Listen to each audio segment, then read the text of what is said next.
Welcome to Blinkers Off with your hosts, Jared Welch and Aaron Halterman.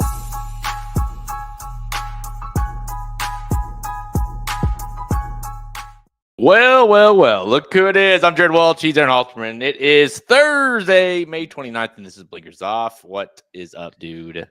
Not much, man. What is up? Yeah, I'm nice and warmed up after the Magic Mike show, ready to get after it here with this one. This is a very exciting week of racing that's surprising. Like, you know, the week before a big like race day, you don't usually see great fields, but I feel like we have a lot to talk about actually coming up this weekend. Yeah, it's the Churchill card's pretty good, really. I looked it over. Obviously, we're going to talk about some of the stakes races happening. You get Nisos running over out west, back home this weekend. Yeah, it's a nice little preview.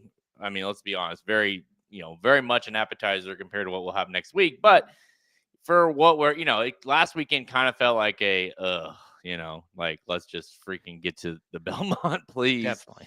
But this weekend does feel like, all right, I can watch racing. I can bet racing this weekend. I can, you know what I mean? So this feels a little bit better. Yeah, and just to be clear, guys, I was in here waiting on Halterman. So everyone always gives me shit for being late. I was patiently waiting, and I did watch some of the Magic Mike show, so I wasn't like I was disappointed, but I am ready. I know you're warmed up. The vocal pipes are ready to go. You ready to talk about Churchill again? I am. Yeah, I am definitely. There's one race that we're going to talk about that we didn't talk about on that show. So that's right. And the most important race we're going to talk about is we're going to look a little bit into the Belmont Stakes. Obviously, we are 1 week out from the Belmont. We are going to find out the post. What is that, a Monday, right? I believe, yeah, I hate that, but I think it is Monday. Yeah, this coming Monday.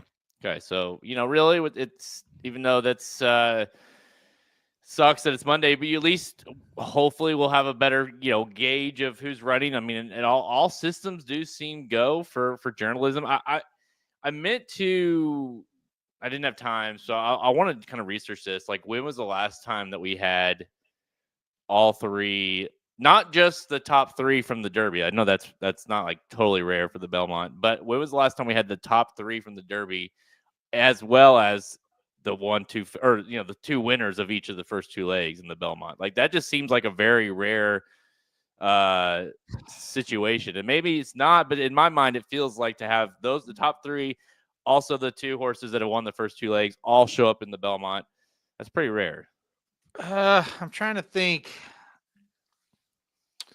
Yeah, off the top of my head, maybe the year Essential Quality won the Belmont. Did we have that situation? I don't remember. No, we didn't. No, we didn't at all, because that was the Medina Spirit year. Yeah, I can't remember. That's a good question. I'd have to look it up. I'm sure it's happened, before, but I don't remember the last time. Yeah, I mean, it's probably not as rare as I am thinking in my head, but it just, when you don't have a Triple Crown on the line, you always kind of question mark of what you're going to get in the Belmont. So to have kind of the same group kind of still show up there, as well as the top, the winners of the first two legs, as well as very clearly, by the way, I think we should kind of add very clearly the top three horses of the Derby and of the 3-year-old division, let's be honest, show up for the Belmont. It's just and even add further to it, it's at Saratoga.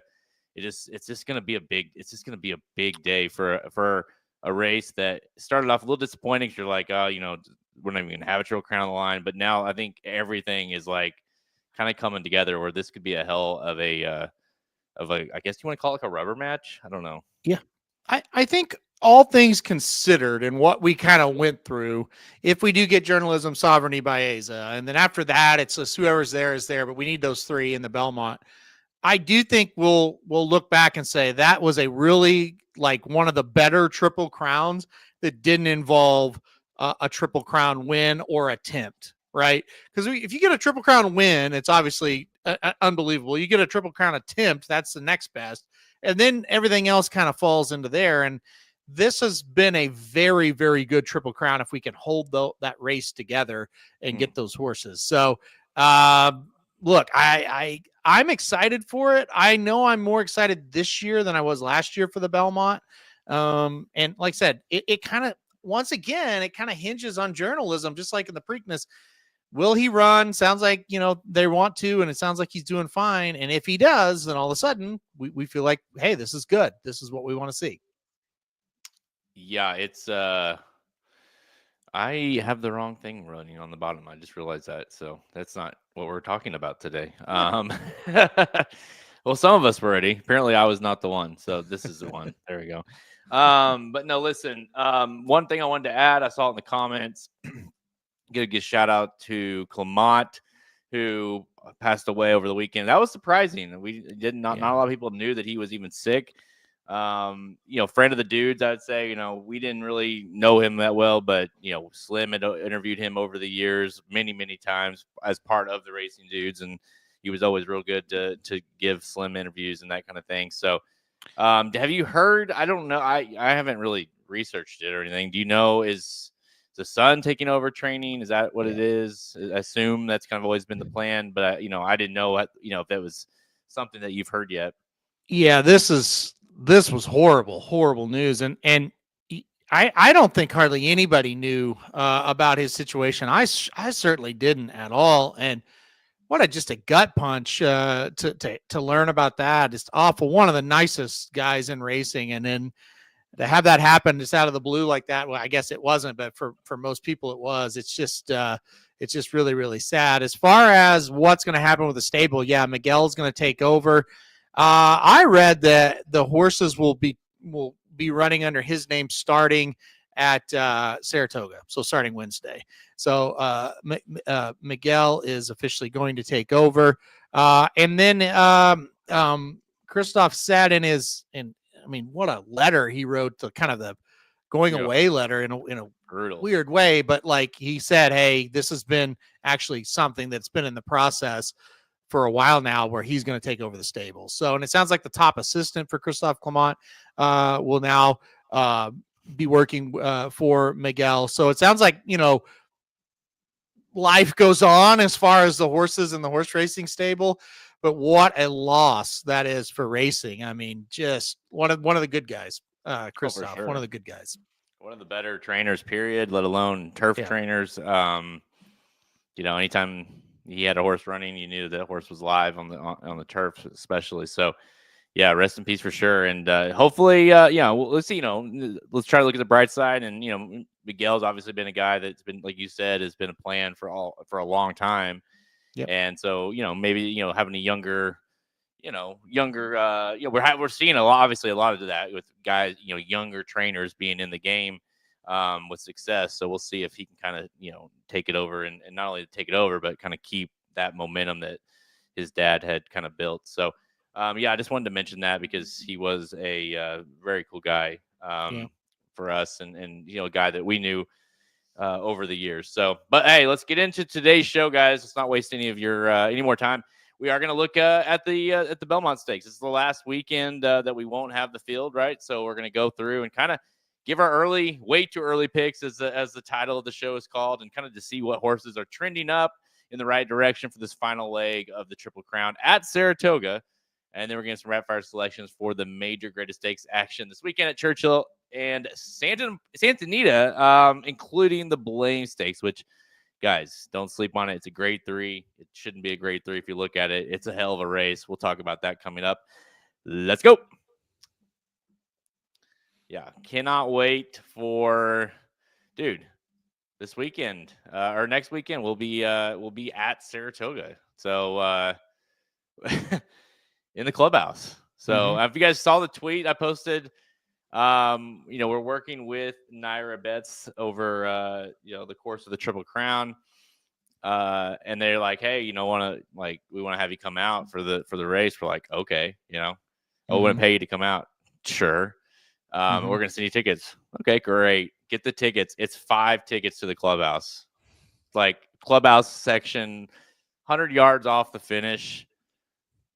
Our own box for the Belmont at Saratoga. Just, It's like I think they sent it to the wrong people, but I'm not going to tell anyone. So Yeah, that's crazy. Like when they said, "Hey, yeah, we're going to get your tickets." I mean, I wasn't expecting that. I would say that like I was not expecting that kind of thing. So yeah, I mean that it's going to be amazing to watch it from there. And I mean being at Saratoga and being at the Paddock Bar is fun enough, right? So yeah, pretty awesome. that will really be the true test of us, our degenerate level, Halterman, because we're going to be sitting there, really with the best seats in the house, essentially. Yeah. You got to dress up in some regards when you are sitting in the clubhouse section. Will it be enough to pull us from the Paddock Bar? That's going to be, by the way, it's free drinks and food. They made a huge mistake on doing this deal with us because we're going to get our money worth on that. But will it be enough to pull us away from the Paddock Bar? I'm not sure what you just said is accurate. I don't think it's free. It is. It's part of it. Is it? That's what she told me. So I don't know really? if we get wristbands or something. Hey, listen, I'm just the man of I don't know if it's like through Naira bets if they're gonna like God. The bill or whatever. I don't know, but we might want to verify that before we start going nuts. But that's because I've sit up there before and it wasn't free, so that's why I was like, "Are you sure about that?" Oh man. Well, hey, listen, I'm just a messenger, but also in regard, I did not think we're going to get $700 tickets either. So right, yeah, that's true. I say I've sat up there, I've never sat there actually. So yeah, I was gonna say, yeah, no final gambit as of now. That's the latest one. So I think it's kind of been fluid. I wouldn't be surprised if they went that route, but as that was the last one I saw. Was no fun. We'll talk a little bit about that. That's what she told me. Hey, listen, Manlow. Here's the way I see it. If we do have to pay for drinks, then we pay for them anyways when we go. So we just have better seats now. So, and the joke's on them really, because we would have done all of this just if they would have said, "Hey, by the way, we'll let you come out and sit here for the Belmont." We'd be like, "All right, that's all. That's the only payment we need." But don't tell them that. All right, guys. Belmont Stakes next weekend at Saratoga, of course. And we're looking here on the screen of a field of 9 as of now, at least as is the probable/possibles. I'll go through the list. This is as of today, the latest I've seen. Baeza, Captain Cook, Crudo, and Grande are both possible. Heart of Honor, Hill Road, Journalism, Rodriguez, and Sovereignty. Those are your probable/possibles. The only possibles on the list are Captain Cook, Crudo, Grande, and of course Journalism. And let's just call it what it is. It's all the focus is on those 3 from the Derby. Can we get them into the race? If we can get at least, Sovereign and Baeza that's like okay, we can that's okay that we can do with that. If Journalism is in there, then it's one of the better non-Triple Crown on the line Belmonts that you and I certainly have ever been to. Oh yeah, absolutely. It reminds me a lot of Essential Qualities year. That was a really good Belmont, but we didn't have, because it was kind of a mess what happened in the Derby and everything. We didn't have that aspect of it. But yeah, for sure. I think it's other than when a Triple Crown's been on the line. I think it's one of the better Belmonts that we've had the last 10 years or whatever. Look, I think again. I said at the top of the show, I'll say it again. I think it does hinge on Journalism once again. We sat here 10 days before the Preakness and we're saying, boy, if Journalism gets there, it's going to be okay. It hinges on him again, because if he gets there, this is going to be great. And if he doesn't, it's just going to be okay, right? He is the one that'll add the element that it takes. And we got to give the connections of Journalism all the love in the world again if they do run in the race, because to run in all 3 in a situation where they just don't do that much anymore, it would be pretty awesome to have them do it. So, that's going to be the key. Journalism gets there. I think it's going to be a great race. Journalism, Baeza, Sovereignty. I don't know what more you want than that, right? You got the 3 Derby 1, 2, 3 finishers. You got Journalism, who made a ton of new fans and a ton of people that are racing, people that are now bigger fans of Journalism because of what happened in the drama of the Preakness. And then you got Baeza just hanging out there, that improving horse that maybe could have won the Derby or got second with a better trip. So a lot to talk about between those 3. I think it would be awesome. Anybody else past those 3, it just makes it that much better. Well, I was gonna say, I now obviously, and for good reason, those are the three to focus on. But it's not like the kind of the alsos, the are like, oh, they're just fillers. I mean, you know what I mean? Like Rodriguez is certainly a horse that Yep. you gotta pay attention to. It's Bob Baffert, and a horse that I think a lot of us liked, myself included, in the Derby before he scratched. Hill Road, up and coming horse for Chad Brown, who continues to get a little bit better with each start. Grande, another horse that had a lot of love if he were to run in this race, and then of course scratched. So they're kind of two similar situations with him and Rodriguez. So it's not like it's just filler, Like if they were all Captain Cooks, even though I like Captain Cook, but I think he's not. He's a cut below, right? Yeah.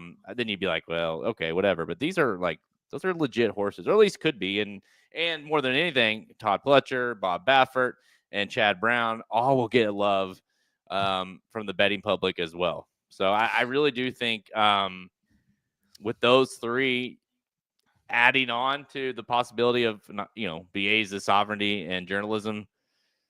I mean, I don't care if it's just those six. Line them up. I think once you get past the top three, Hill Road does add some intrigue to it, but not for me, but it is something. I think Rodriguez is a big key to make it that much better. And I don't know if he'll run or not. I really don't. It's my money would be on no. But if going he does, not to steal it. I don't know who said it earlier. Someone can retext it in there.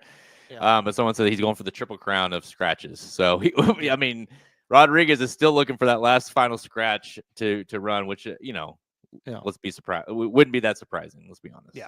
So if he gets in there, if not, I don't know what will happen there.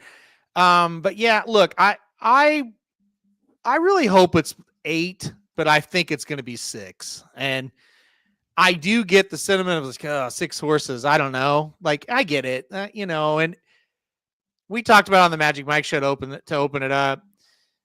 And why I used to be like, oh, they got to spread out the races guy until I did research. And I was like, no, it's not going to help. And this is kind of proof. It's just not going to help. Like if they think there's going to be competition, they just go somewhere else to run and they don't run. Right. And so here we are. But I think I wish it was 8. It's probably going to be 6. But again, as long as those top 3 from the Derby are there, I'm not going to be too upset about it because I do think that's the race. No matter if there's 6 horses or 8 horses or whatever, I do think that's the race. That's the thing you got to break down. I mean, listen, I've never prescribed to that idea. Now, if it's sovereignty and not to put it out in the universe, but if it's like sovereignty and Hill Road, Grande, Captain Cook, and Heart of Honor or something, that was a 5, sure. I mean, where's Baeza? Where are these Hill Road? Where are these horses that Rodriguez? But if we can get those horses, these main contenders, it's like, do you want filler or do you want like the best horses to run in the race? And if we can get those horses to run, meaning journalism, Baeza, and sovereignty, then what more do you really want? We're at, I think sometimes the races can get a little funky when you have like 3 horses, because then it's like the races just become harder to predict, different styles, hard to, understand. But if you can get, I mean, I don't expect it to be, a small field. Pratt will be on Baeza, I would assume. Okay, so let's get the brass tacks here because great. Let's assume that the top 3 that we're hoping are in the race. Because, I mean, I think we're all there. I've done a lot of thinking over the last, it's like, okay, now it's time to start. Because this is almost as tough as handicapping the Derby, right? Because essentially those are 3 very top contenders once Baeza got in. I think it's fair to say neither one of us were really thinking Baeza would win the race in the Derby, but I thought he'd run well. Now you're like, okay, how do here I am again trying to figure out, is it journalism or sovereignty? The 2 horses that you and I both thought were the likely contenders to win the Kentucky Derby. Now we fast forward to 2 more races, throw in Baeza 1 more race under his belt. Have you where are you at with kind of trying to figure out who you're going with? I mean, it's too early. I'm not asking for your pick, but how are you kind of approaching this race? Easily the hardest of the 3 for me. Easily yes. the hardest of the 3.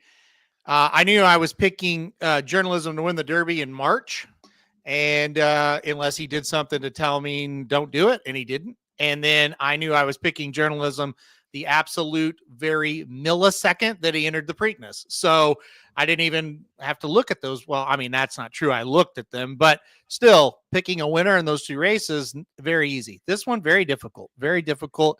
You could go with journalism. You could go with sovereignty. And you could make the cases there that are very clear cases. Hey, journalism is the more consistent horse, and maybe sovereignty just freaked in the Derby and he's not that good. Or you could go, no, sovereignty was really good. He beat him fair and square in the Derby. You got to make that decision there. Or you could go with Baeza and say, I'm going to go with the up and comer. And to be quite honest, I don't know.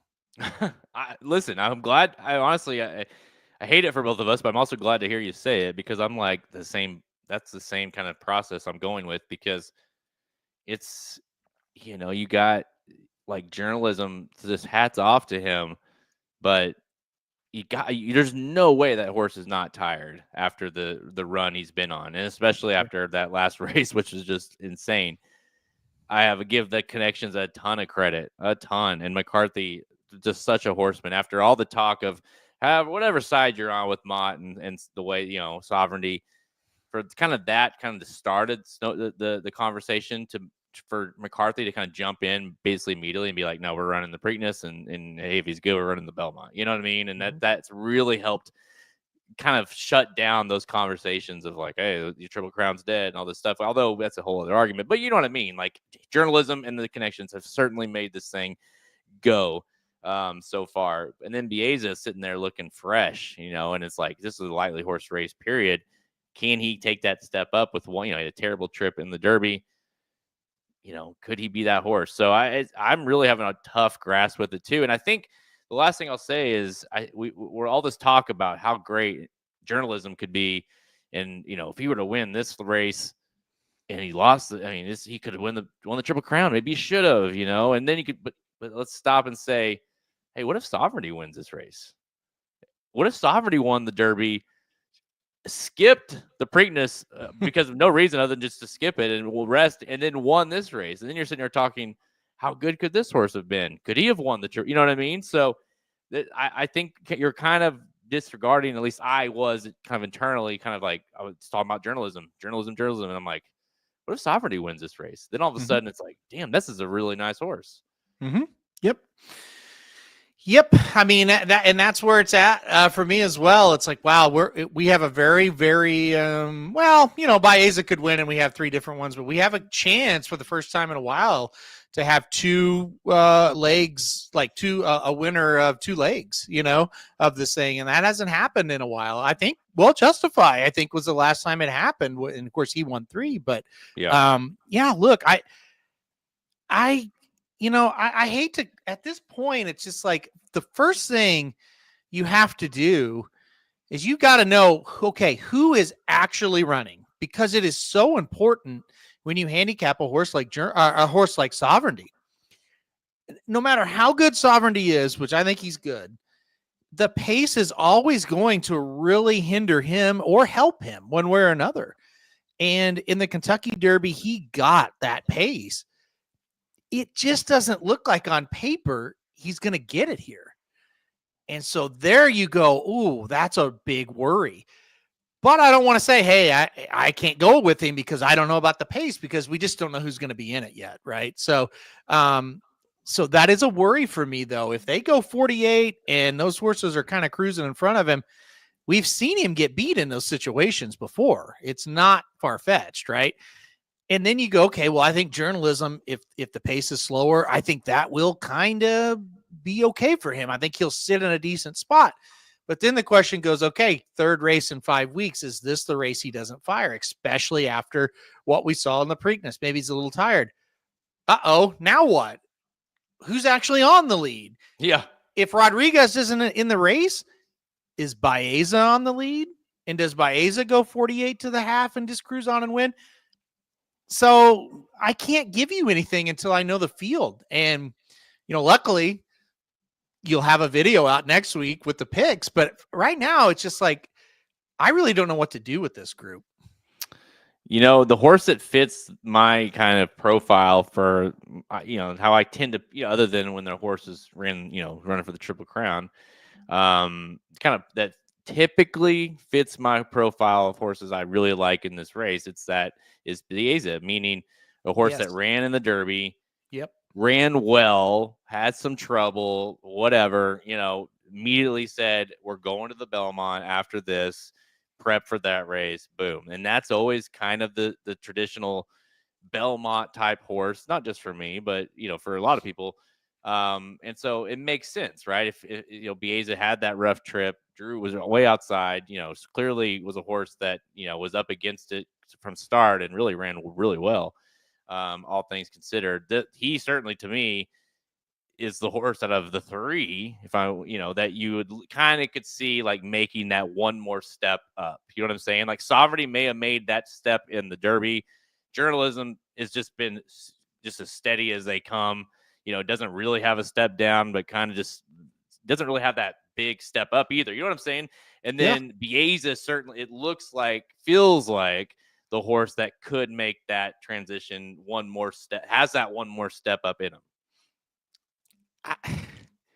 If I had to pick today, I think I'd pick Baeza.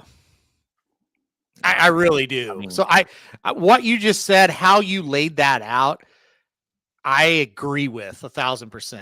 He does feel like the quote unquote Belmont horse. He does. Sovereignty kind of feels like one as well. It's just the kind of his style and the way it feels like he could run all day type of thing. But again, the pace dependency is kind of a question mark for me. So yeah, I mean, but again, I don't know if I'll ultimately go with Baeza, but I hear you 100%. I feel like he's going to kind of be that horse that you're going to look at and go, man, he feels like the horse that's going to do it. He feels like the horse that's going to do it here at the Belmont. So it's going to be interesting. This is sometimes those shorter fields, the puzzle to put together is tougher than the bigger fields, even because what happens up front and the rider tactics, they kind of get magnified in a way. And then if I'm going to tell you, hey, the rider's going to be really important here, well, who are you worried about? I'm sorry, but I think we all know who we're worried about. I'm sorry, it can't not come into play after what happened. And he may do perfect, but I don't know how it's not in the back of your mind. 3-horse field. If it's just the top three, somehow he's going to be boxed in. Yeah. The top of the stretch. By the way, I finally watched the Netflix. I can't remember what it's actually called. The horse racing show on Netflix. And Rispoli's in it. I was talking to you about it, but Rispoli's in it a lot, but mostly because of Dettori and they're kind of buddies and the Italian jockeys and stuff. But man, I'm like, please have it. Please do a second year on this and please follow Rispoli in the second year, as in this year, because I need that documentation of them going over that now, and kind of what's come with the last couple of rides. Race for the Crown. Thank you, Shotty. Which, by the way, my review is good. I liked it a lot. I thought it was a good show. I think it's good for racing. I enjoyed it. Obviously we're in the industry, so like it's not maybe there's nothing like we didn't know really about it, but I thought they did a good job of covering, and I still don't know how Mindframe lost the Belmont. That was my biggest takeaway of the whole show. I even paused it. I was laying on the couch watching it. I was so pissed. I got up, I paused it, took a screenshot of it, texted it to Halterman. I was like, I still don't know how this bastard lost it, because they show a perfect overhead shot. And he's like, Mindframe's like on the outside pulling away. You're like, how does he, if he paused it there, it's like he wins for like 5, and next thing you know, he's out in the in the stands, high-fiving the fans, and Dornat goes up the rail and wins. So, but I did have a question for you before we kind of into the conversation on Belmont. It's an impossible question. I know you love those. Those 3, if I made you pick one that's most likely to not hit the board out of those 3, the big 3, who would it be? Well, I mean, there's 2 angles to go. It's like, it was a paceless race and Sovereignty couldn't make up any ground. So you go with him, or hey, third race, 5 weeks, that Preakness had to take something out of him, journalism. So I would probably lean more towards the journalism won't hit the board. I do not believe that. Like, I don't believe that's going to be the case, but I would lean that just because, hey, maybe he's just exhausted and maybe that race took a lot out of him last time. So I'll go journalism as the answer. But it is a hard one for sure. Because usually, like, if Sovereignty, if it's a paceless race, usually those horses still kind of clunk up and get third. You know what I mean? And I feel like Sovereignty is going to fire. I really do. It sounds like all things are kind of on go right now for him.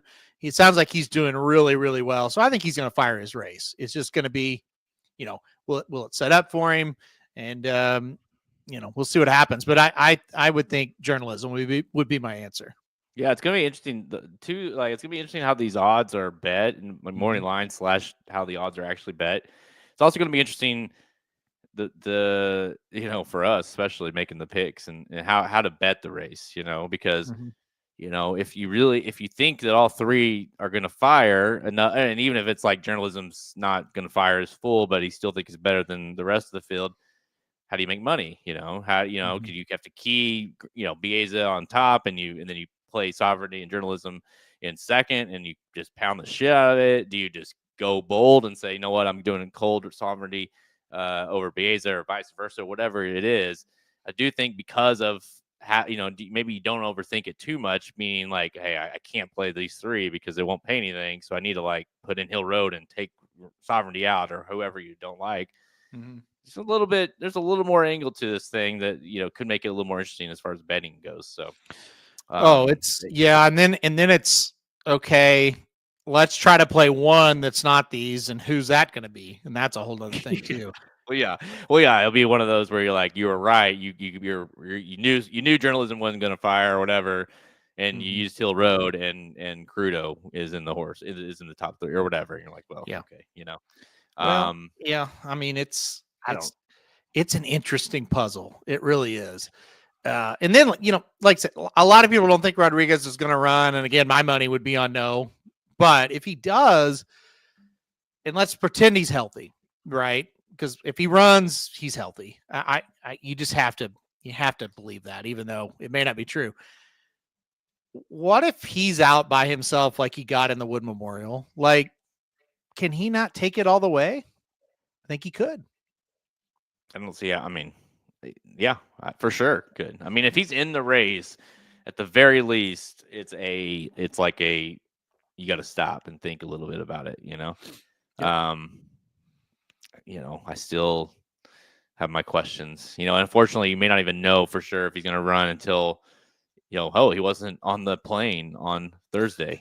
Like, oh shit. Baffert I just saw an interview. He said he was working great. Next thing you know, he's not in service. It's like, okay. Yeah. So, who knows, right? We'll find out, obviously. Again, guys, for more on this race, obviously we will have analysis all next week. The Belmont Stakes betting Bible will be available. Hopefully I'll have that done by today or tomorrow. Be available for pre-sale. You can get that for free by subscribing over at racingdudes.com. All you do is become a premium subscriber. Oh, and by the way, I got to mention this. Thank you. Shotty, she's so great. Listen, if you get by June 2nd, so the deadline will be June 2nd, technically, because we're going to do the announcement for the field on Monday during the draw.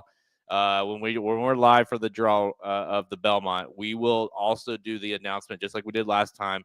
We'll do the announcement for our top 20 finalists that will be running on, I believe, what did we decide on? Either the 4th or 5th, whatever date I put, when we're going to be live on Blinkers Off, we'll do the actual race. So June 2nd, you need to be a subscriber by June 2nd when we're live to be eligible for that $1,000 cash prize. Yep. So go subscribe, Halterin. Go do it. You got a few days left.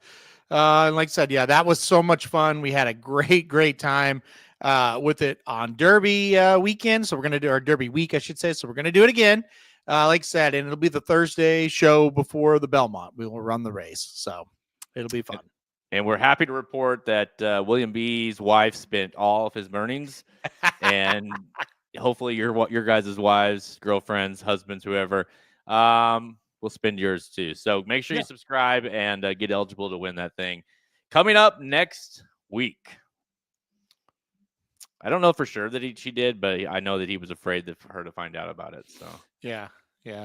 It's been nice. One thing about it, we get to I knew William B, the name, as a subscriber, but I never corresponded with him, and now we have a bit, so that's been a lot of fun. Yeah, I know. He's cool, man. He's trying to bribe us to come out, and all he said was free beer, and I'm just like, all right, might start looking at planes for where is he, Ohio? Yeah, it's a tough place. Like, I don't know why we would be there. That's the thing. Like, well, that's a great comment about Ohio in general. Well, like sometimes back when I didn't have any money, I would drive to New York and I would go through a lot of Ohio, but I still wouldn't go through where he's at. I don't know why we would be in that area. That's the thing. I'm racking my brain. Is like, how could we do it? I don't know. I'll keep thinking of something, but yeah.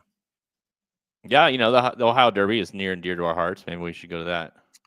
I don't think that's close to him though. Nor do I want to go to that race. So I don't want to give out the guy's hometown, but where he's located, I mean, I don't know. We could go out of the way, I guess. I mean, I'll be honest. I would be more than happy to meet him. I would love to meet him actually, but it's not. If he lived in New York or California, I'd be like, hey, we'll make a trip for that. We can make kill two birds there. But this, it's like Ohio. You're kind of like, I don't know, man. And people are like a Bengals game or Ohio State or Thistle Downs. Guys, Ohio is fucking huge. Yeah, you go to a Bengals game, you're 6 hours from this guy if you're in Cincinnati. I don't know if it's 6, but it's probably 4. So, I mean, that's the thing. It's anyway. Maybe we should. I think the better option is to get him to meet us at Churchill or something. And then we can just meet us, and then we can just all, he'll get. Yes. That sounds like a way more better plan. Yes. Than meet in the middle of bumfuck Ohio. So right. Yeah. No offense, William B. You're probably a beautiful place that you live. Be careful with that. Some people do live there. Listen, we live in bumfuck Missouri, so I mean, what can we say, right? So I want to say, yeah, exactly. Yeah, go to Keeneland. That could be a good meetup spot. Go to Saratoga. It's not that far from where he's at. So yeah. All right, time for Rapid Fire, presented by the Belmont Stakes 2025 Betting Bible. Again, go get that at racingdudes.com, and it is available. Should be available by this weekend. If you go ahead and get it on its own, it's $39.95, or you can subscribe for $70 a month and get it for free, as well as be entered to win that $1,000 cash prize next week, as well as hey, we always I feel like we always just say those two things, oh, by the way, you get free picks for every track running every single day for every track in America for the 30 days you are a subscriber. There's that too. So so there is a lot, and of course the summer racing coming up. Just stay subscribed. As long as you guys keep subscribing, and we'll keep giving away $1,000. It's kind of as simple as that. So we'll do that just to watch the digital horses run. I mean, that in itself was the most fun part, I think, on the Derby day. So yep. Can't wait to see how they handle the track this time, but we'll find out. Make sure you join over at racingdudes.com and get that betting Bible. Race 6, Halterman. We'll go to Churchill Downs to kick things off. You guys talked a little bit about this. At least the pick 5 at Churchill on Saturday. Nice card. We'll start with the Aristides at race 6, 275. 6 furlongs, 4 years old and up. Field of 7 to 5 on your horse. You love Skelly, I know. World record in the race. A horse that nice to see this horse kind of trying to make a comeback. Ran earlier this month, but had been off for a while. Back here in a tougher spot. What do you think of the field? First of all, just want to let everybody know, Jared said that about Ohio, not me. I like Ohio. Got family in Ohio, so just Just I like everything about Ohio. Okay, let's go to this race. So direct the comments to him. Love Ohio. Give him my address. Type that in, will you? Yes. I'm a huge fan of Ohio. Listen, I live in you see where we live. I mean, it's not like I gotta, Okay, I'll stop. Go ahead. Correct. All right, that's a good idea. All right, I went number 7 world record in this race. I just kind of look at Skelly outside of Oaklawn, and it just hasn't went all that well for him. Churchill, he's lost race. I mean, he lost this race last year here at Churchill. He's lost similar races to this. I think the long stretch kind of gets Skelly at Churchill Downs. So I went number 7 world record. I love the race last time out, getting back on the track. Of course, this is a horse that ran some big ones. I mean, big ones. Last year's a 3-year-old. I think he's gonna be a tough one. I think he's getting better. I think he's getting ready for a big year. So give me number 7 world record to kick it off. Shotty, yeah, you're smelling him real bad. Listen, okay. I'm glad you picked him because I didn't, but I really, really like this horse. I think he's interesting here. That last race was a nice race off the bench. This horse hadn't been seen since November, and came back. Pratt was still aboard, back again here. I think that's a great sign. Loves Churchill Downs. I think he is a legit contender. It'd be interesting to see. Hopefully, Pratt gets a little bit more of a tactical position. But I do think there's a lot of pace in the. I know there's a lot of pace in the race. Just look at it on paper.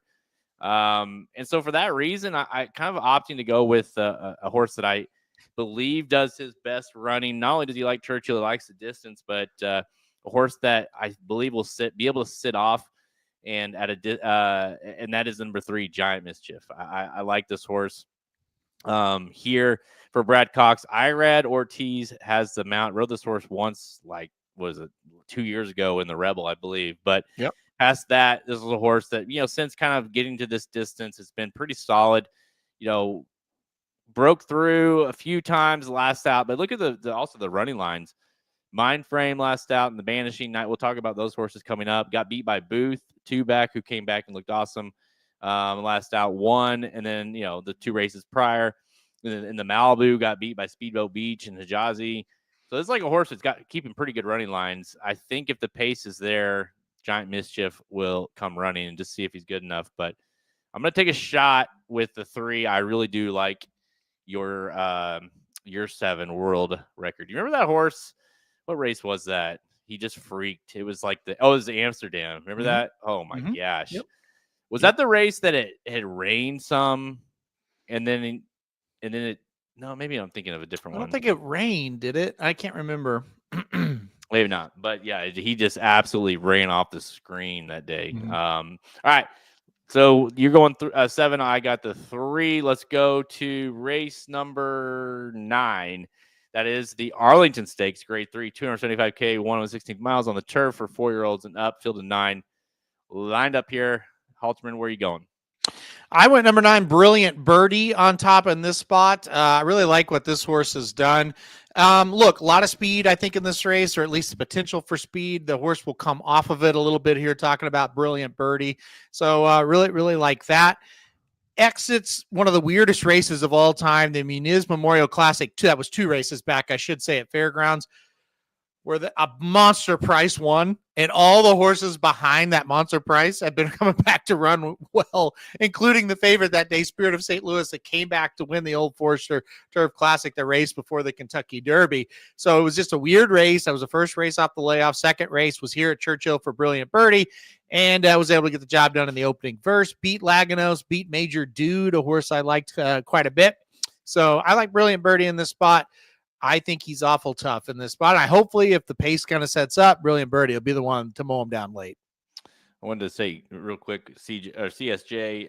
Yeah, it's pretty interesting. Not a great track record. Only not many attempts. 5 starts this year, where Irad and Brad have teamed up. 5 starts, 0% in the. So, I mean, it's just not ever. It doesn't ever happen. It's kind of an interesting pairing. But yeah, I know that. I thought the same thing as well. Yeah, I actually went Brilliant Birdie here in this one, like you. I think it's. I don't think it's like it's a good race, but the way Brilliant Birdie ran last time out, mind you, at Churchill Downs, 4 wins at Churchill in 4 starts, Lex at distance. The way that horse looked last time out, I mean, this is a horse that, and you look at kind of the running lines too, it beats a lot of them in here, the horses ran against. And so for those reasons, certainly at Churchill Downs, I just think that drawing outside as well, the pace setup, there's a lot of things to like. I thought that last race, a horse that you and I both had used in that day was just really, really nice. Like it just a pretty kind of, I don't know if I'd call it a coming out party, but just feels like a nice, like I think this horse could be a pretty damn good horse. Yeah, we were talking, I kind of said that too a little bit earlier. I said, they're not, these horses in this race aren't like there yet as far as being grade 1s, type horses, like consistent grade 1 runners. But I think Brilliant Birdie, Mercante, Cameo Performance, they're horses. It's like, you know what, if they can kind of start to stack a couple wins, they're going to be really good. They're horses we need to really keep an eye on. So I'm with you. You don't really look at this race and go, wow, they're superstars right now. But I do think there's some future. They're already good horses, but some future, maybe even better horses coming up in the summer turf racing. I mean, listen, Brilliant Birdie is won 6 of 9 lifetime starts. One of them, yep. And then the other one was a second. Rattled off 3 of the last 4 of the last 6. Just has been pretty dominant. Now, only has a grade 3 as far as graded stakes wins under her his belt, but I want to say her for some reason. I know the I or something, maybe the way Birdie's spelled, it makes me want to say it.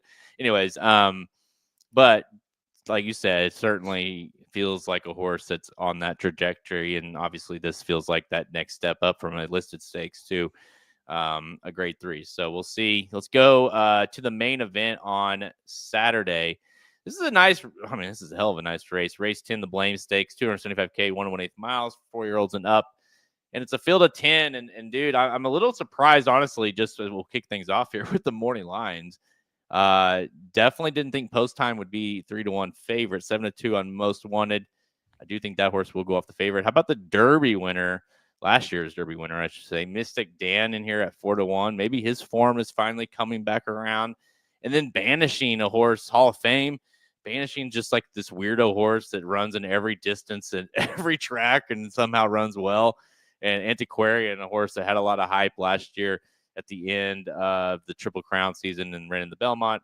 So it's a nice field, dude. And not just, a nice field, but a field that definitely feels like you've got some like legit, not just like legit, like, oh, this is like a grade 3 type of, really good grade 3. No, this feels like a really good race that you like see on Derby Day or at Saratoga or whatever. Like, this is a nice group here. Oh, I love this race. I'm going to have a lot of fun watching it. A lot of really good horses in here. Look, I went with the number 7, Most Wanted, to win this one. I really thought what this horse has done in his career has been very good so far. Got going a little bit late in the career. Got going June 21st of last year as a 3-year-old. Broke the maiden at Churchill. Won an allowance at Ellis. Won the Ellis Park Derby, and then won the Oklahoma Derby. And so 4 for 4, but kind of taking the easier route for sure. Showed up in the Clark first race facing older horses. Damn near got the job done. Only lost by 3/4 of a length to Rattle and Roll. Pretty good horse. So felt good about it. Comes back. Got beat by Skippy Longstocking in the Challenger. But you know what? Really nice horse. Really, really good horse there.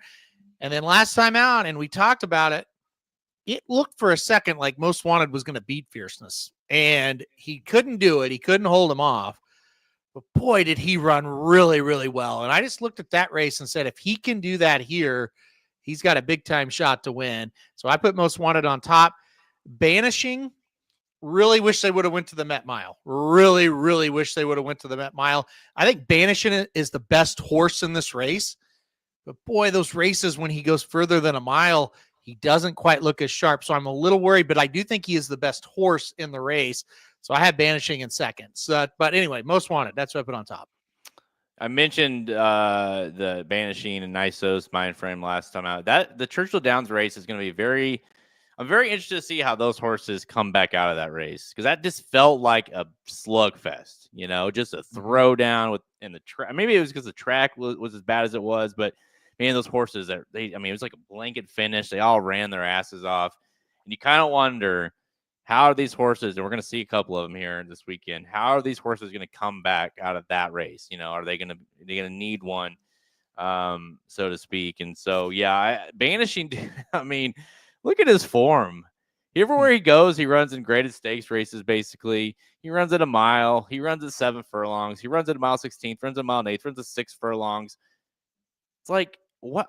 I love that Jacobson runs them and like just runs them, but it's like, pick some spots, Like, I just feel like, why are we running in a mile or 7 furlong race at Churchill Downs, a grade 1, and then running this race and not the Met Mile? Like, I just felt like if you thought he was going to the Met Mile, by the way, he has never really disappoints. He runs well. He wins. He runs at a mile and 1/8. He damn near beats First Mission, the Oakland Handicap. He damn near beats Mindframe in the Churchill Downs. This is a hell of a horse. He's got to be to do what he's doing. But it's hard to back him because it's just the back and forth, makes it hard to know exactly what you're going to get out of him and when that's going to kind of he's not going to show up one day. But you got to, he runs well. He's run well at Churchill Downs. He only has 1 win, though, in 6 starts. Hasn't won at this distance. I kind of think he's better at that 6-7 furlong distance, mile maybe even. So that's why the Met Mile would have been nice. I'm with you. So, with all that being said, I think your horse is a very viable horse. Most wanted, a horse that I almost went with for the exact reasons you did, because how can you not like him after that run with Fierceness, who I think might be the best horse in the country when he's running like that. Give me Post Time, though.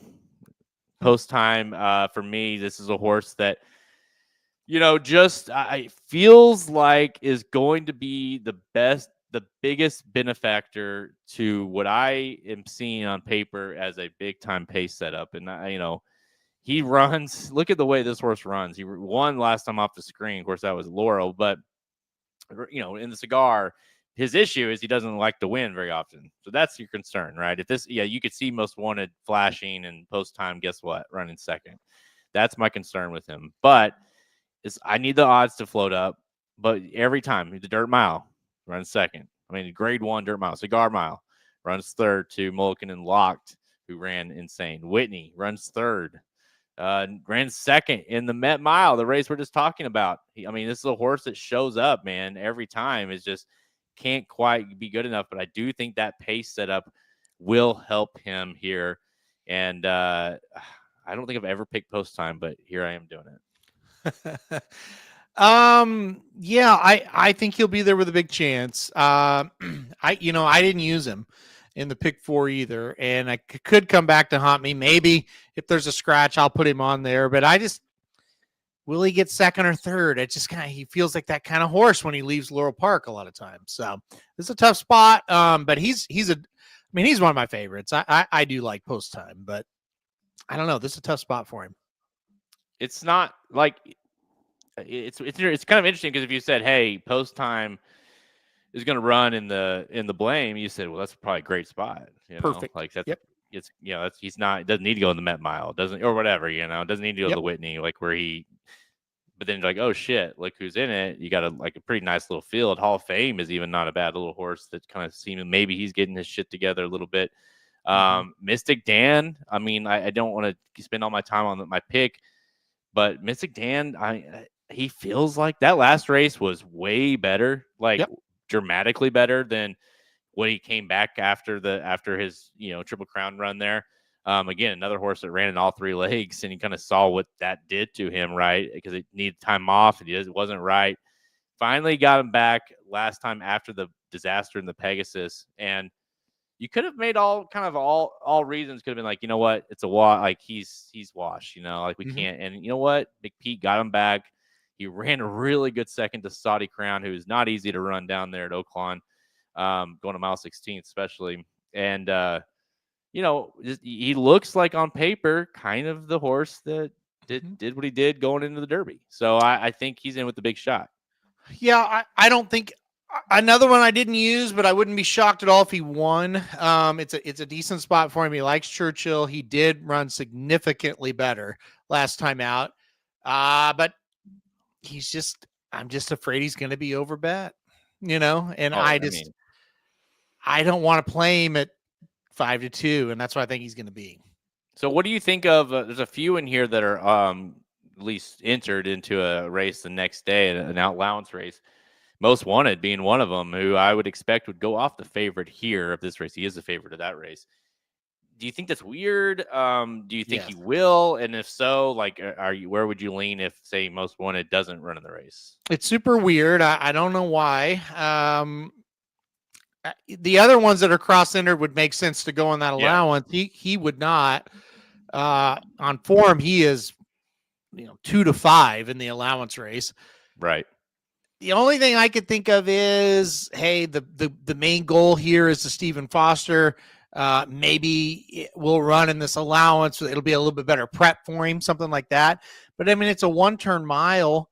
So I don't know if that's it either. I don't know. I think it'd be very strange if he ran in the allowance. I think he makes a ton of sense here. But if he's cross-entered, it is something to go, that's very interesting. Yeah, I don't really know. I mean, like why? Like in I mean, if it was like another stakes or something on Sunday, then you're like, okay. But allowance, yeah, that's kind of weird. Unless they're prepping for something bigger down the road. But it's really not like Cox to bypass this. So yeah, I thought that was interesting. I listen. I think it's going to be. I think Most Wanted is going to hit the top of the stretch. He's going to be in the deep stretch, and he'll be the horse to run down. And I'm hoping Post Time can run him down. So we'll see how this race unfolds. But I do think we have some nice horses in here that we could see down the road. Obviously, as we kind of hone in closer to whether it be the Whitney, even further, the Classic, there might be a few classic type horses for sure here in this race. Banishing, I here's the thing about Banishing. That's also I love him.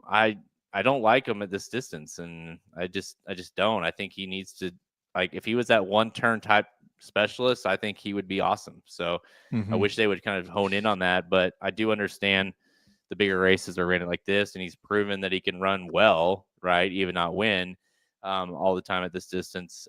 He's proven he can run well.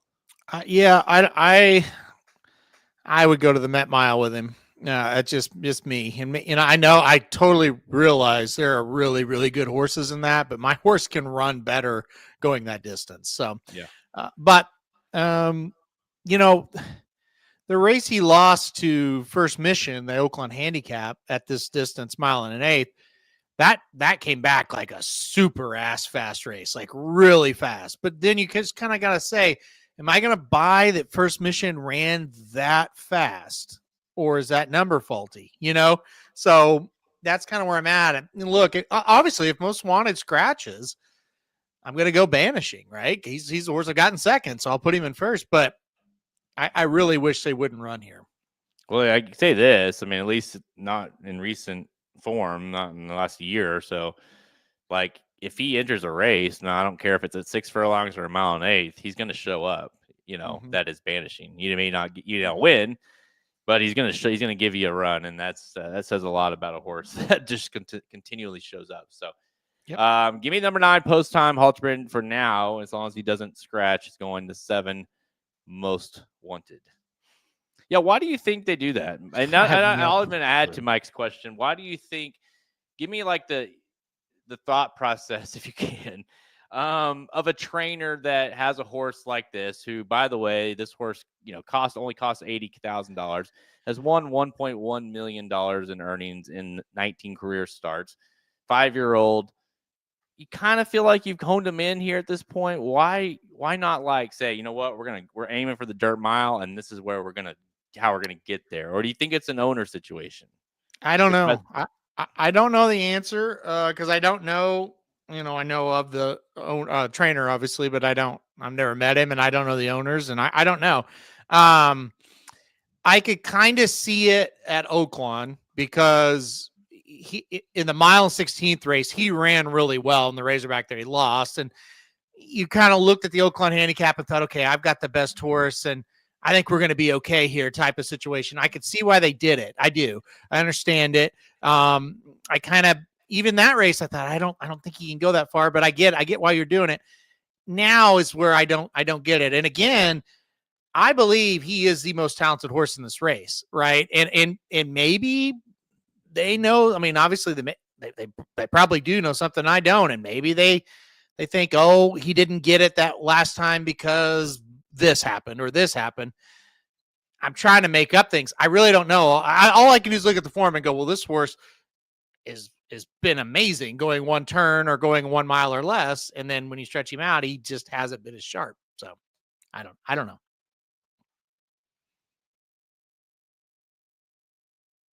Oh, you're muted, I think, there, buddy. I was like, could he take time? Magic. There you go. I'm calling magic. So he'll probably win for fun, and then we'll say, oh yeah. Well, I will say this: like, if you believe the Oaklawn Park handicap number, if you believe in it, he can definitely win here. Like, that's one of his highest numbers. But again, he kind of got beat pretty handily by First Mission. So that's not great, obviously, but I mean, yeah. And I do think this weekend will be, well, shit. We should probably, I mean, let's talk about the race. Might as well. I completely forgot about the Nisos race. I even have it on my sheet.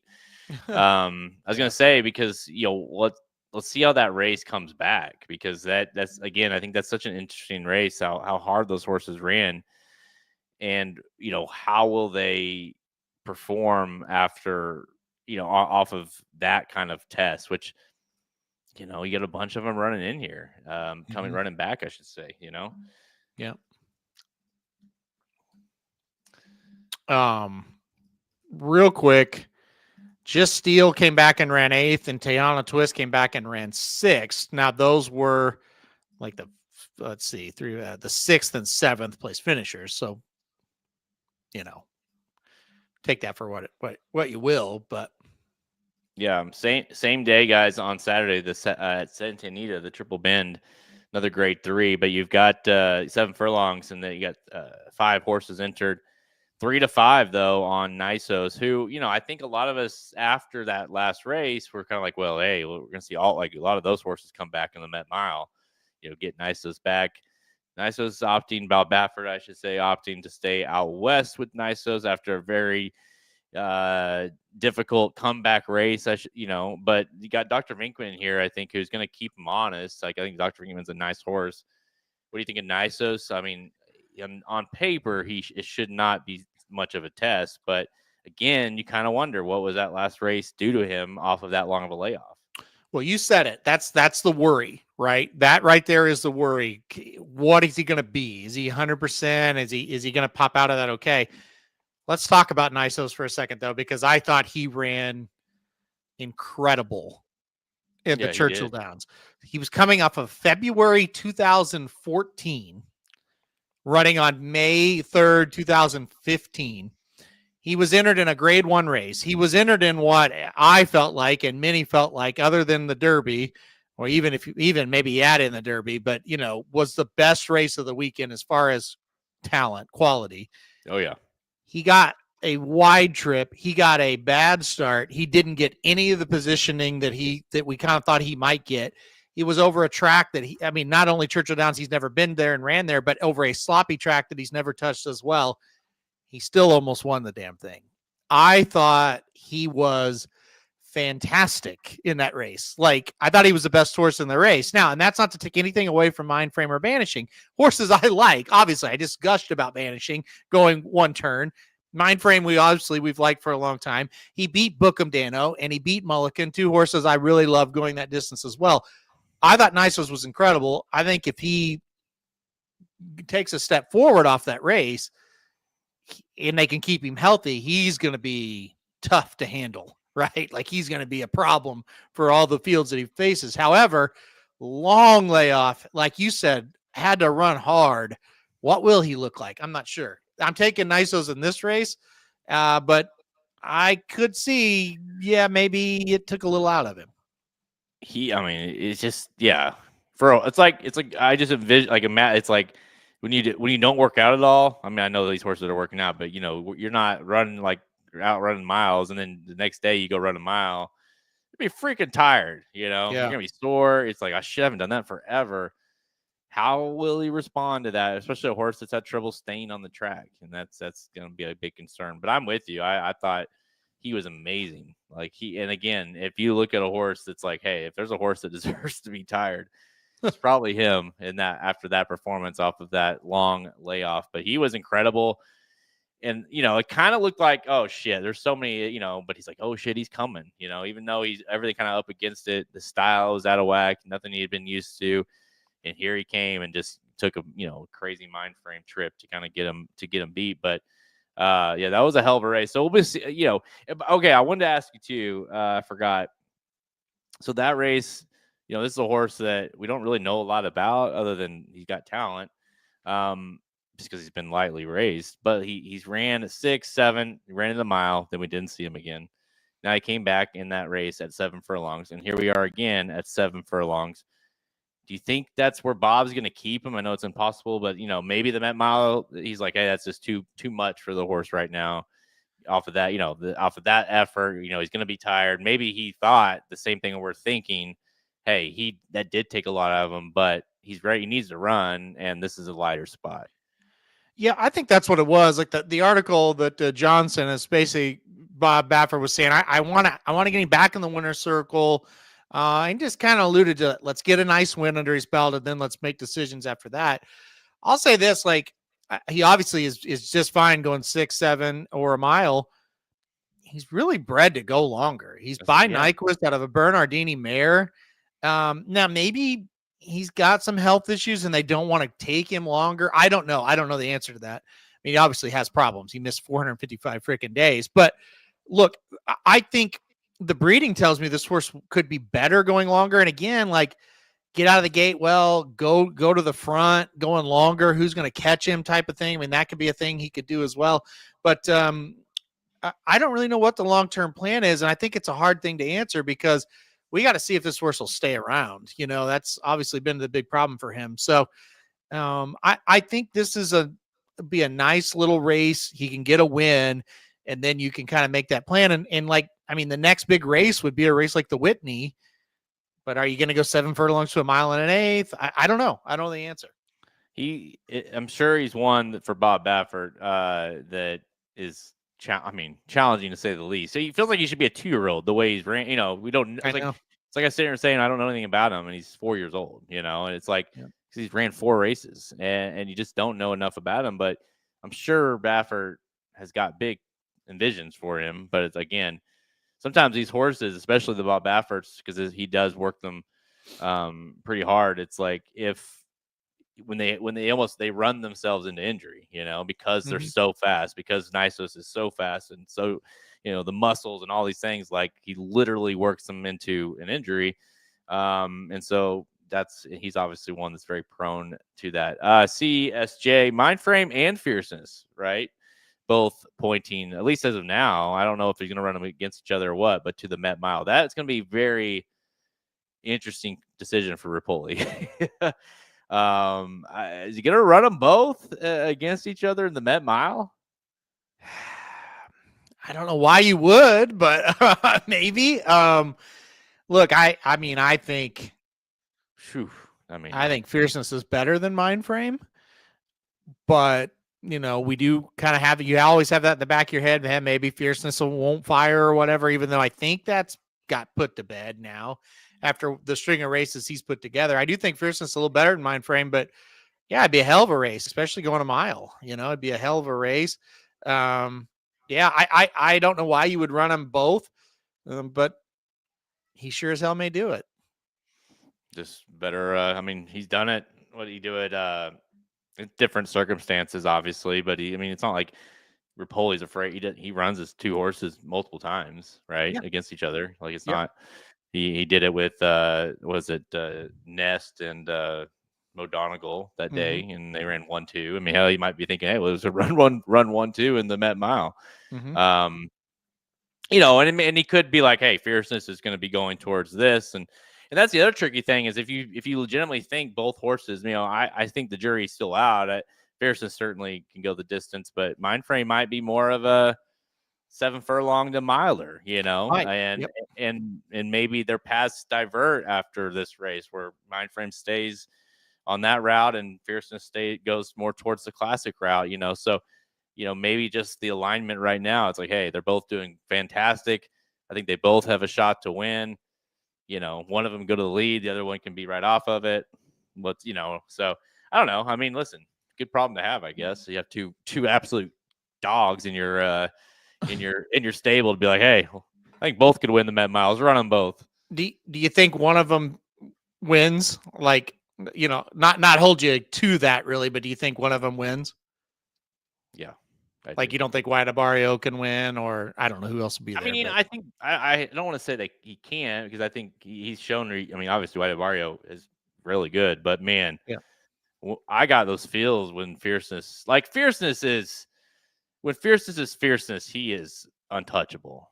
Yep. I mean, really, he is just that good. And I think mindframe is really good too. I'm with you. I do think Fierceness is better. Mm-hmm.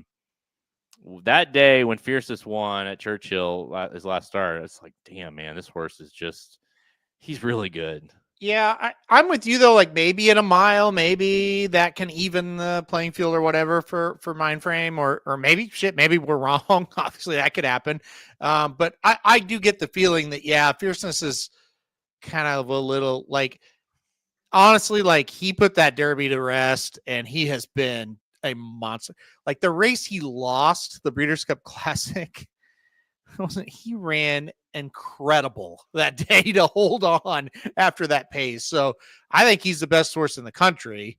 But going a mile, I don't know, maybe he's vulnerable. I don't know. It'll be interesting. You need to watch that documentary, because there's a lot of interesting comments from the Rapoli. Like, if you hate Rapoli, you're gonna hate him more. If you like Rapoli, you're gonna like him more. Because there he is in it a lot, and obviously last year's Derby, he has the Derby favorite in Fierceness, and that was a absolute disaster.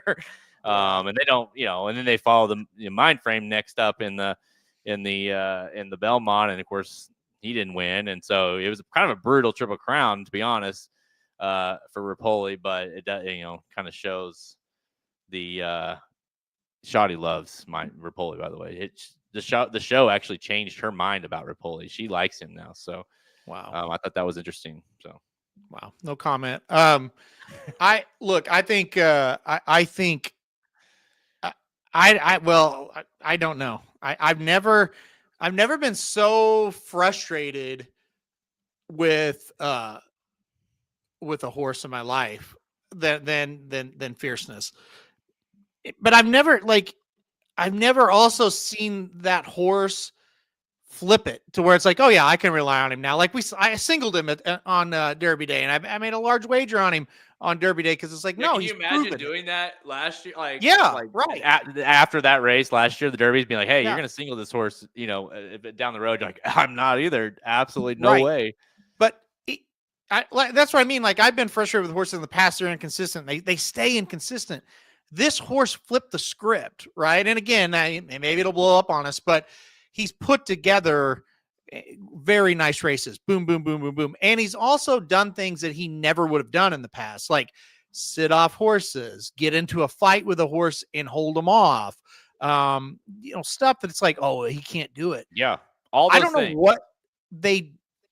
To me, this is either a great job by the jockey, and I think Johnny Velazquez did a great job to try to figure out exactly what he needs to do.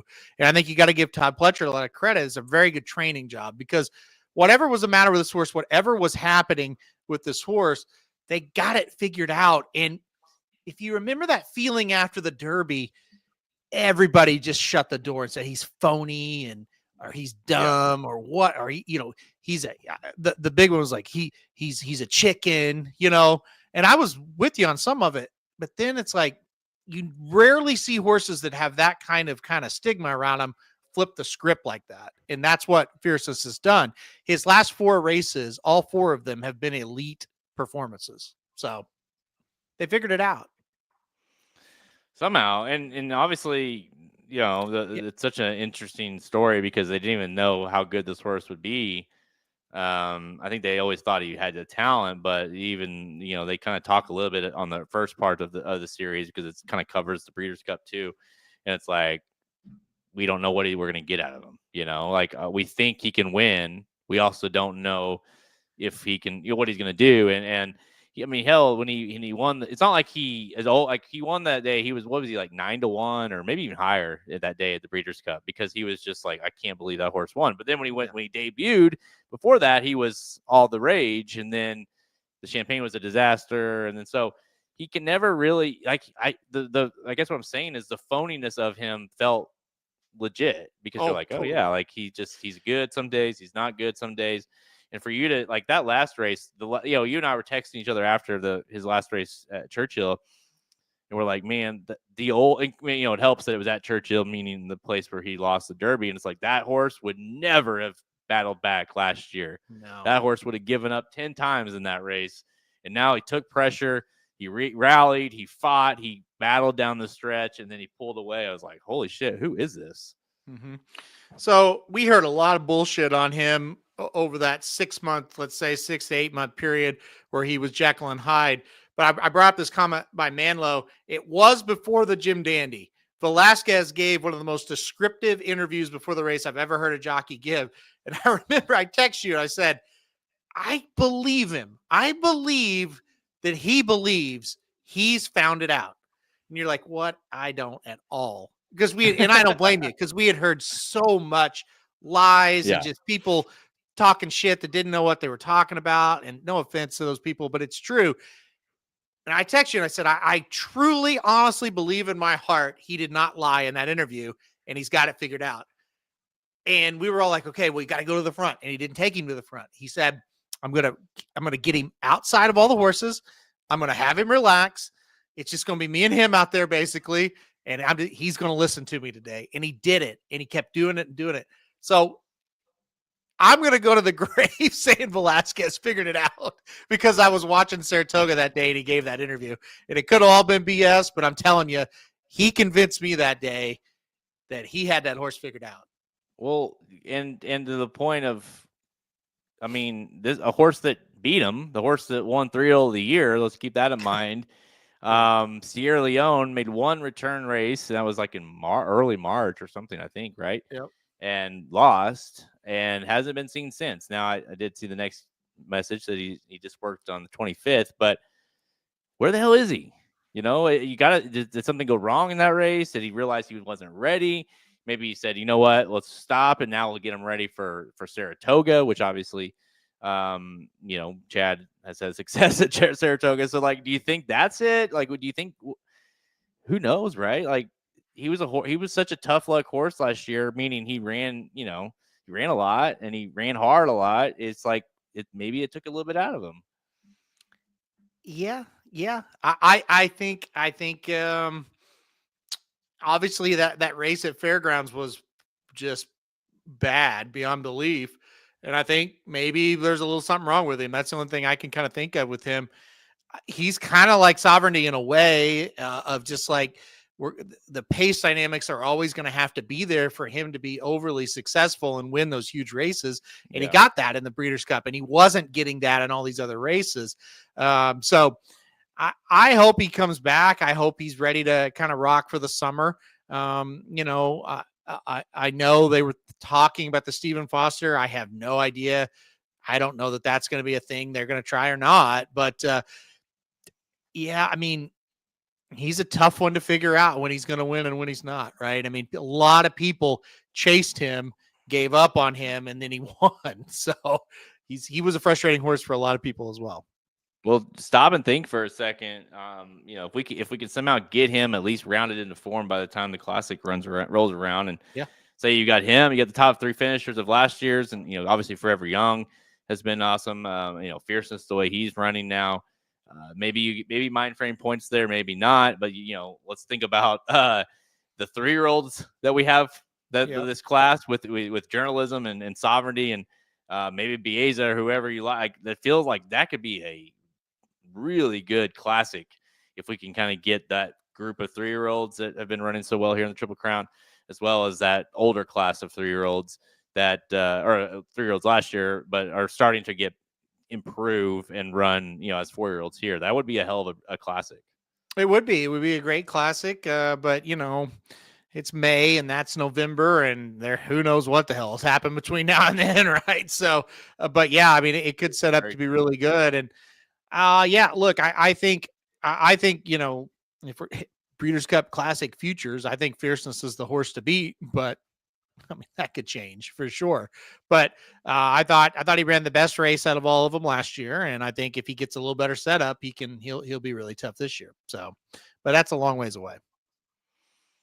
I wanted to read this real quick and we'll end it. This is from John. I don't know where he got this. It's just a quote from Bill Mott. Mm-hmm. John just texted us, so I thought, I like to stir the pot, so I'll read it. Again, I don't know who. I'm sure it was in a press release that came out. I haven't seen yet, but anyways, it said this is from Bill Mott and the reason of not running Sovereignty in the Preakness. If there ever would have been a horse that could have tried the Triple Crown with, he might have been it. Big, sturdy, came out good, Mott said. There was no reason physically why we couldn't have run in the Preakness. We had no excuse other than we didn't feel like it or didn't feel it. No, didn't feel like it, literally. The word Preakness, I don't think ever came up in our conversation. When you have a horse like that, you talk about a lot of things. Preakness was not one of them. So, I mean, listen, that's just a direct quote. We had no excuse other than we didn't feel like it. So there you go. I mean, it makes you really, this is where you got to separate betting from emotion, right? Because if you get those past performances and he looks like a winner, you got to pick him, you got to bet him, you got to use him. But it kind of makes you really hope he gets his ass kicked in the Belmont, right? You don't, that's for sure. But that is, that's the overlying thought with a lot of people now. I'm very, very, very thankful it was never even a thought for Sovereignty. So, yep. Yeah, I don't know. I think, by the way, just for everyone, I think that the service we use, which is StreamYard, is having some issues because I've noticed you've been kind of like stopping on and off, and so I don't think it's anything else on our end, but unfortunately we can't really do anything about that. But just different. You get one perspective and you're like, oh, well done, McCarthy, and then you hear that and you're like, oh, didn't even think about it. He literally in the two sentences said, if there was ever a horse to do it, it was him. Now we didn't think about it. Yeah, here's the deal, and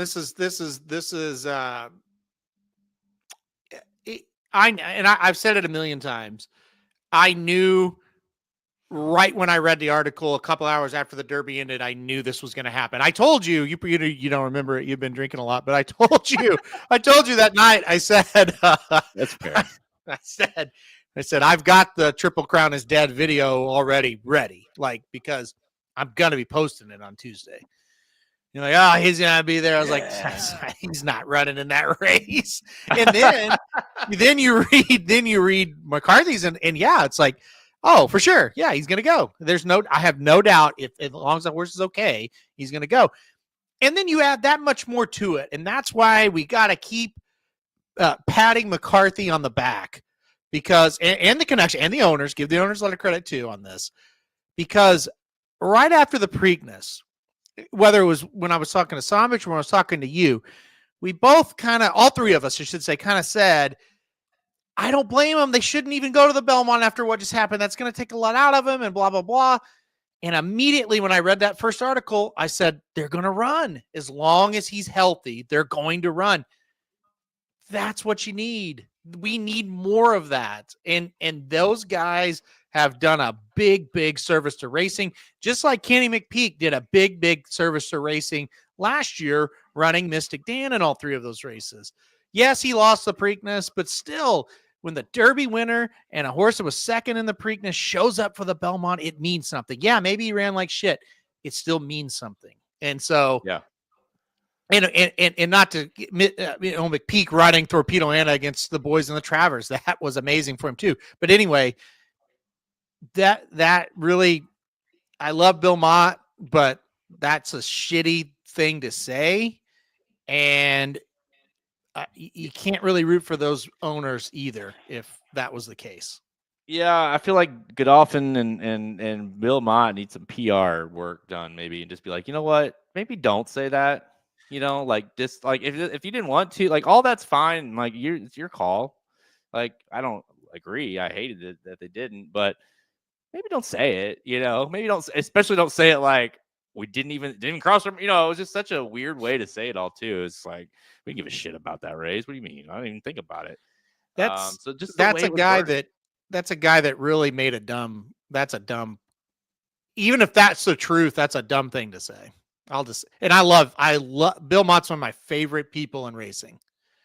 Dumb thing to say. The only thing I'll say about it, and we don't hash it all out again, but what if, I mean, we've never had a horse like Sovereignty. Our horses can't, that we've ever owned can't stand up. Hey, real quick, mine run back 2 to 3 weeks. Okay, when I've had horses, they're in the entry box. That's because they run about 5% of the level that Sovereignty runs, but still, and we're trying to get rid of them a lot of times. Yeah, run them. But anyway, carry on. But my point of it, yeah. Well, we're aggressive. Kelly would run his ass back at Preakness and Belmont. There's no question about that. But no, you only have these horses can only run in these 3 races right now. This is the only time they're ever eligible to run. Now, I get it's Godolphin, and they're going to have 1,000 different horses, different options. Like that's nice, right? But these horses are only going to be able to run in these 3 races once. And who's to say Sovereignty doesn't get hurt, and he's out the rest of the year? All of a sudden, you're like, well, all this plan we had.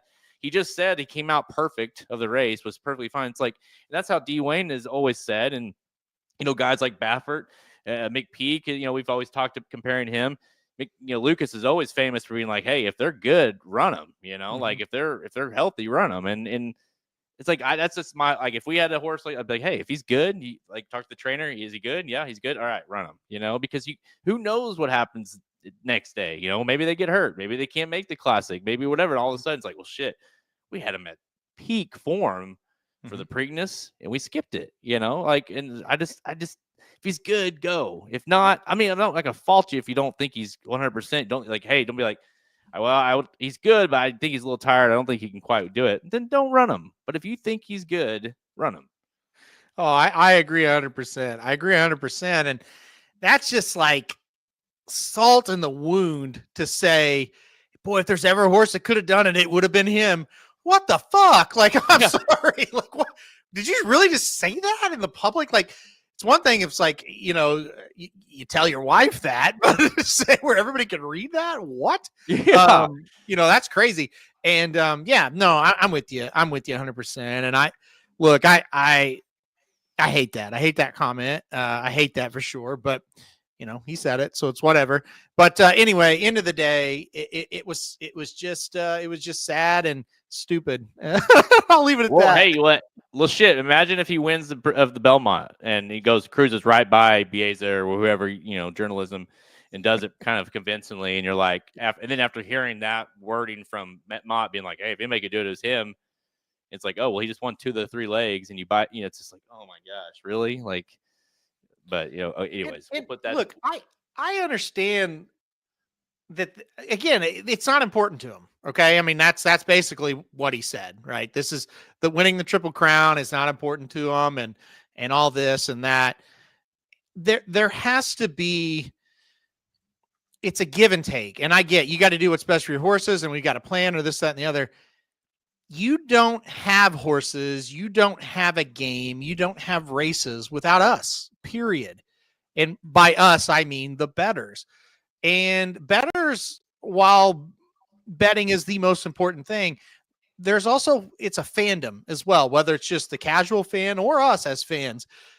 You have a certain responsibility if that horse is doing great to do it. I'm sorry, you do. And again, there's give and take. If your horse is not doing very well, if your horse is beat up a little bit, say journalism did what he did in the Kentucky Derby and he almost fell and he had it re-rally, it was over the slop, and journalism won like he did in the Preakness. And they come out and say, guys, we really want to, but he's hurting, Yeah. Well, I shouldn't say everybody because there are maniacs out there, but most normal people would understand that, right? But that is a hard sell to sell to the fans. It is. That's a hard sell of the Sovereignty. Well, we just didn't want to do it. well, piss on you, kind of my kind of like comment back. And I don't care if people love or hate what I just said. That just kind of like that kind of rubs me the wrong way because this is a give and take a little bit. See, that's the thing about what's going to be fun about the Belmont. There is a fuel in this fire that is weird because you usually not everyone's going to be like that. And let me be honest, like I'm not going to be like if Sovereignty wins, I'm not going to be like fuck that trainer, fuck I hate that or whatever. Not at all. But there is going to be a weird little rift between the camps, and even like anytime the Derby winners showed up at the Belmont, you're kind of naturally like drawn to wanting him to win. And here's a case where the horse that got beat by him, and I think a lot of people are going to be rooting for journalism if he runs in the race because of that kind of. Not only has he gone off the favorites, but like he ran in all three legs, and what could have been, and that kind of thing. And so respecting the trainer for running in all those spots. So I just wish they would have lied. I wish they would have said if they didn't want to do it. I wish he just would have said, he's got a little foot abscess, and we're gonna have to wait to the Belmont guys. I just like, anything. I think the thing that's making me the most upset, and I had put this to bed and didn't really care anymore, but I think the thing that makes me, I'll just say it, that really is infuriating me is the flippant, we didn't give a shit. Yeah. That really pisses me off. Like, and I know reality me knows that's the case. But to put it out in the public, like, well, we didn't do it because we don't care. That rubs me way wrong. It's just like anything. If you're talking to somebody and it really meant a lot to you, whatever it is, and you said, well, why didn't you do that? And they said back, well, I didn't even think about it. Like, I didn't even cross my mind. You were like, well, fuck, man. Like, really? Like, you didn't think it like just say lie about it. Be like, hey, I forgot, I was busy and I didn't, whatever. Like, but just to be like, I didn't even think about it. Honestly, it didn't even cross my mind. I couldn't even care. Like, I could not care less about what you just said. You're like, okay, thanks for that. And so, the wording of it is not ideal for sure. No. All right. Well, okay. That's a rehashing of the Triple Crown situation, but hopefully it all sets up nicely for this coming weekend. Shadi, I do still have that video that you did. I was kind of waiting for maybe the week of. So if there is I'll surprise you all. Did she send it to you? I have no idea what you're talking about. Okay, don't. And if there's any changes, Shadi, send it to me. But I'll probably plan for week of next week to post that.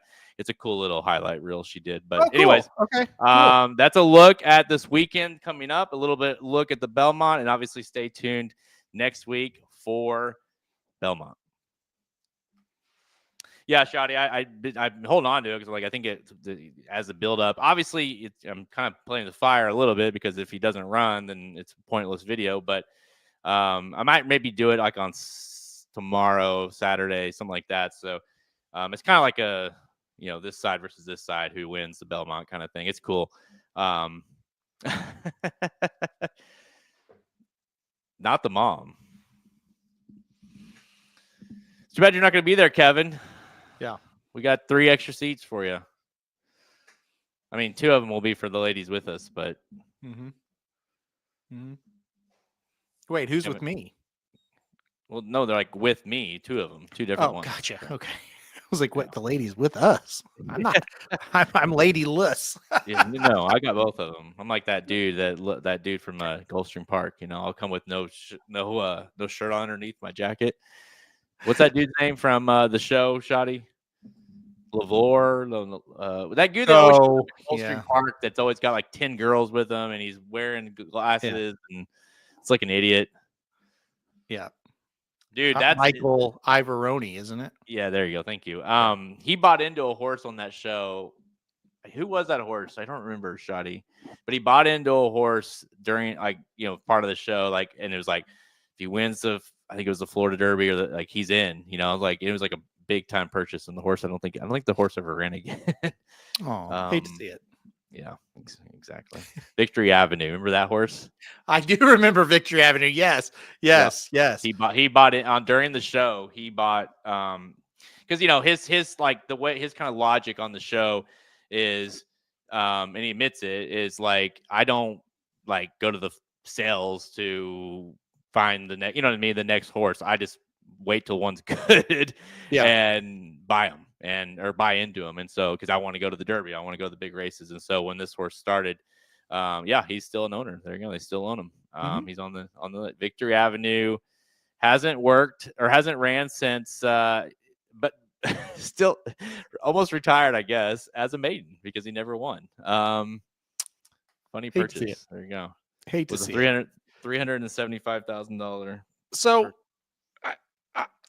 So, along that lines, I'm not going to name names or anything, but I got to know a guy that kind of did. Actually, I shouldn't say that. He didn't really approach racing that way at all, but he's got a little bit of money and he kind of wanted to run in the Derby. And there were some feelers put out for Coal Battle. Okay. And it was the same kind of thing. It's like he was very overpriced, but you could buy him and you could say you had a Derby horse, basically. Yeah. And it was before the Arkansas Derby, and so they asked our opinion on it, and I was like, "Oh, no, don't do that." Like, yeah, but we could run in the Derby. I was like, no. He's won the biggest races he's going to win.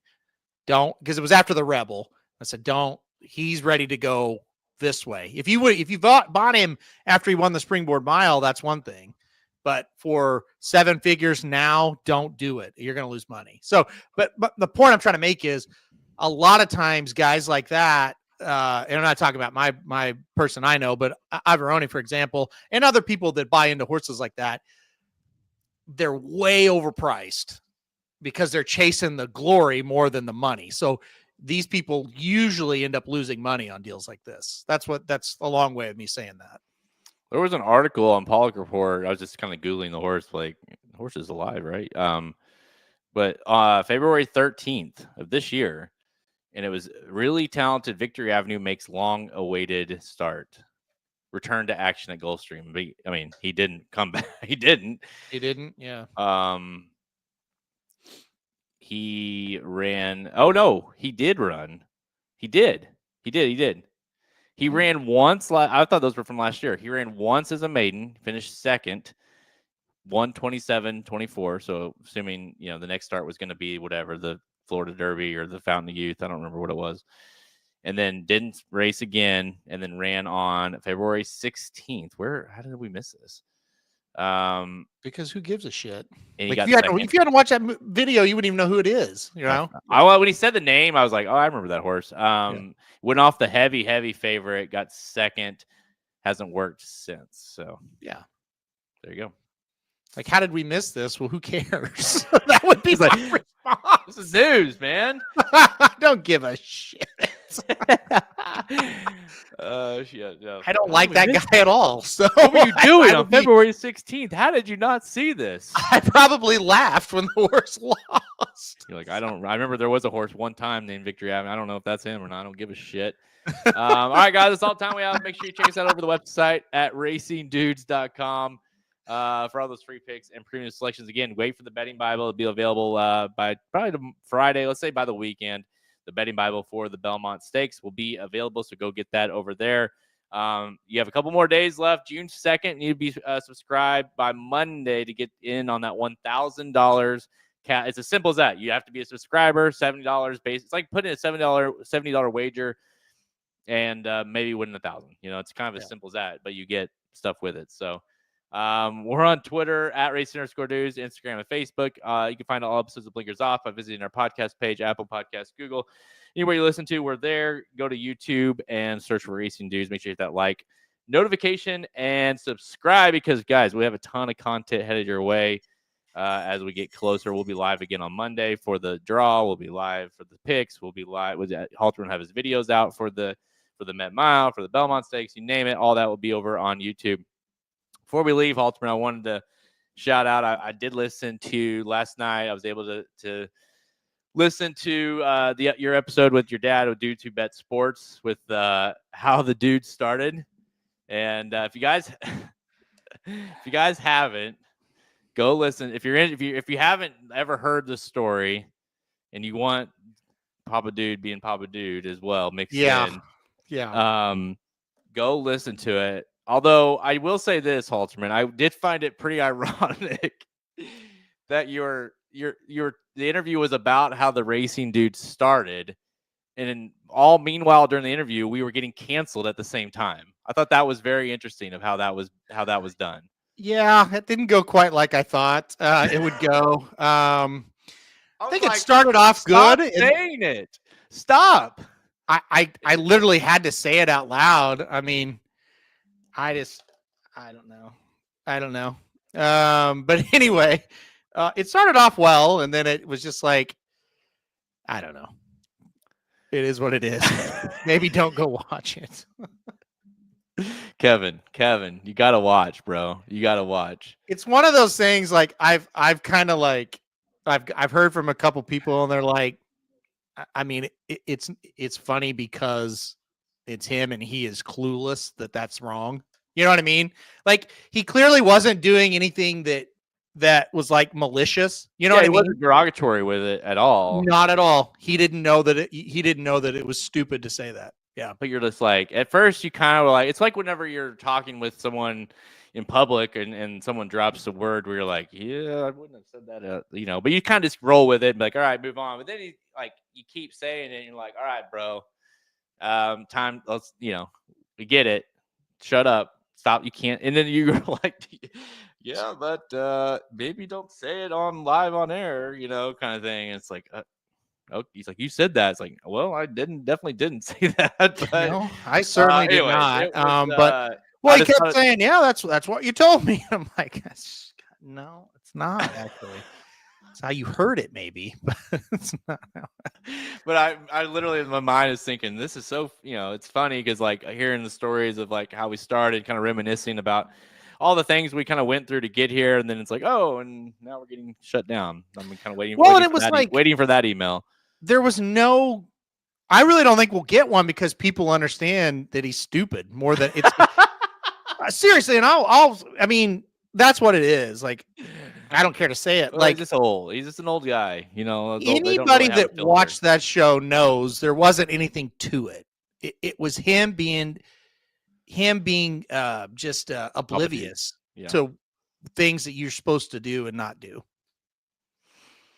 Anyways, if you want to really, Kevin, like, and honestly, I know both of them, obviously, but just that kind of father-son moment where you're like, Dad, stop, just stop. It's like the ultimate, like, put on highlight for essentially the whole world to see, really. But thanks for that, Halterman. So, well, yeah, that's not at all how I wanted that to come across. If you ignore that, it doesn't too bad. Yeah, I don't know. It's like I think of like, okay, here's what something we could do with him that it'd be good, and like we think of ideas, and then that happens, and it's just like, man, maybe just keep it Dudes Who Bet Sports and let it be its own thing that lives over here, From somebody that wants to see the content, I feel like if we kind of left him have a free reign of this thing, we could be really, really good. It also could get us in a lot of trouble. So I it's kind of like the balance there. So yeah, but I know I don't know what to do. Sometimes like that kind of stuff makes you bigger, but I don't know that I want to be known for that.